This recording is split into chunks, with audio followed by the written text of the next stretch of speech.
बिस्मिल्लाहिर्रहमानिर्रहीम। अस्सलाम वालेकुम। आज हम जिस टॉपिक पर बात करेंगे वो टॉपिक है लिस्ट ऑफ़ डायरेक्टर, जिसको शॉर्ट में LOD भी कहा जाता है। और बात करेंगे हम कंसेंट ऑफ़ डायरेक्टर्स के बारे में, जिसको COD कहा जाता है। तो ये लिस्ट ऑफ़ डायरेक्टर्स और कंसेंट ऑफ़ डायरेक्टर्स क्या हैं और क्यों हमें ये यूज़ करनी पड़ती हैं, कहाँ इनका इस्तेमाल किया जाता है, आज हम बात करेंगे इसके बारे में। तो बेसिकली जो है कंपनी के रजिस्ट्रेशन के लिए कुछ प्रोसेस होते हैं जिनसे गुजरना पड़ता है उसको कंपनी को रजिस्टर्ड करवाने के लिए। तो सबसे पहले कंपनी को रजिस्टर करवाने के लिए हमें जो ज़रूरत होती है वो होती है MOA, यानी कि मेमोरेंडम ऑफ़ एसोसिएशन की ज़रूरत होती है। उसके बाद होता है, क्योंकि हमारा टॉपिक नहीं है मेमोरेंडम ऑफ़ एसोसिएशन, तो हम उसके बारे में बात नहीं करेंगे। मेमोरेंडम ऑफ़ एसोसिएशन बनाया जाता है, उसके बाद आर्टिकल ऑफ़ एसोसिएशन बनाए जाते हैं, और आर्टिकल ऑफ़ एसोसिएशन के बाद जो बनाया जाता है वो होते हैं लिस्ट ऑफ़ डायरेक्टर्स। तो लिस्ट ऑफ़ डायरेक्टर्स बेसिकली उन डायरेक्टर्स के नाम और उनकी डिटेल लिखी जाती है जो डायरेक्टर्स बनना चाह रहे होते हैं, या जिनका नाम हम डायरेक्टर्स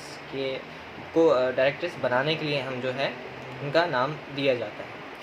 तो लिस्ट ऑफ़ डायरेक्टर्स बनाते कौन हैं? लिस्ट ऑफ़ डायरेक्टर्स बनाते हैं प्रोमोटर्स।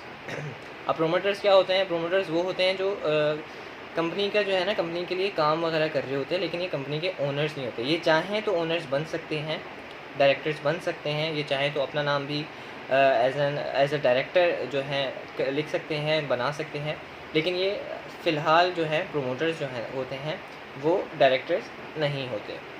तो प्रोमोटर्स जो हैं लिस्ट ऑफ़ डायरेक्टर्स बनाते हैं। लिस्ट ऑफ़ डायरेक्टर्स में जो हैं डायरेक्टर्स के नाम और उनकी डिटेल, उनका फादर नेम, NIC वगैरह, ये सारी चीज़ें लिखी जाती हैं। उसके बाद जब लिस्ट ऑफ़ डायरेक्टर्स में डायरेक्टर्स के तमाम नाम आ जाते हैं, तो उसके बाद हमें ज़रूरत पड़ती है कंसेंट ऑफ़ डायरेक्टर्स की। कंसेंट ऑफ़ डायरेक्टर्स का मतलब ये कि कंसेंट लेनी होती है उन डायरेक्टर्स की कि आप वाकई वो डायरेक्टर्स बनने के विलिंग हैं या नहीं हैं। ठीक है, तो कंसेंट ऑफ़ डायरेक्टर्स जो देते हैं वो देते हैं डायरेक्टर्स खुद, और सबसे इंडिविजुअली लिया जाता है। लिस्ट ऑफ़ डायरेक्टर्स जो होता है वो एक डॉक्यूमेंट होता है, उसके ऊपर तमाम सब लोगों के नाम, तमाम डायरेक्टर्स के नाम लिख दिए जाते हैं। और जो कंसेंट ऑफ़ डायरेक्टर्स होता है वो हर इंडिविजुअल को अलग अलग दिया जाता है, हर इंडिविजुअल का अलग अलग डॉक्यूमेंट होता है, हर एक डायरेक्टर्स को अलग अलग जो है वो डॉक्यूमेंट दिया जाता है उनकी कंसेंट लेने के लिए, जिस पर वो अपना साइन करते हैं, जिस पर उनकी डिटेल वगैरह होती है, जिस पर वो अपना साइन करते हैं। तो उस साइन करने से ये ज़ाहिर हो जाता है कि हाँ, ये डायरेक्टर जो हैं इनकी कंसेंट भी हमें मिल गई है। तो कंसेंट के बाद जो है फिर वो आगे के प्रोसेस होते हैं, जिसमें स्टैट्यूटरी डिक्लेरेशन होती है जो कि एक वकील के ज़रिए होती है, और वकील के ज़रिए या कोई CA उसकी जो है स्टैट्यूटरी डिक्लेरेशन देता है, यानी कि कानूनी तौर पर उस डॉक्यूमेंट को जो है वो बता देता है कि हाँ, इसमें कोई गलती नहीं है, वो वेरीफ़ाई कर देता है।